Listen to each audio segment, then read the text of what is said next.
এই শাশুড়ি ছেলের বউর উপরে নির্যাতন করে, সে নামাজ পড়েও জাহান্নামে যাবে। অনেক শাশুড়ি আছে 5 ওয়াক্ত নামাজ পড়ে, নফল পড়তে পড়তে কপালে দাগ পড়ে গেছে, আবার দেখা যায় হাতে তসবিহ নিয়ে সব সময় তারা চলে, কিন্তু আবার ছেলের বউর উপরে নির্যাতন করে, অত্যাচার করে, কথায় কথায় ছেলের বউকে ধমকি দেয়, রাগারাগি করে, গালিগালাজ করে, তার পরিবার নিয়ে আঘাত দিয়ে কথা বলে। যেই সকল শাশুড়িরা ছেলের বউর উপরে নির্যাতন করে, তারা নামাজ পড়েও জাহান্নামে যাবে, তসবিহ পড়েও জাহান্নামে যাবে, জিকির করেও তারা জাহান্নামে যাবে, কেননা সে মানুষের মনে কষ্ট দিয়েছে। আপনি আপনার মেয়ের সাথে সুন্দর করে কথা বলেন, রসকস দিয়ে কথা বলেন, আপনার সকল কষ্টের কথা মেয়ের কাছে বলেন, কিন্তু আপনার ছেলের বউটাকে নিজের মেয়ের মতো মনে করতে পারেন না, তাকে শত্রু মনে করেন, দুশ্মন মনে করেন। এজন্য অবশ্যই সতর্ক থাকতে হবে।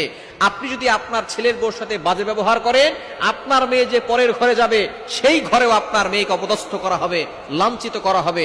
সুতরাং টিট ফর ট্যাট, যেমন কর্ম তেমন ফল, আপনাকে অবশ্যই ভোগ করতে হবে। এজন্য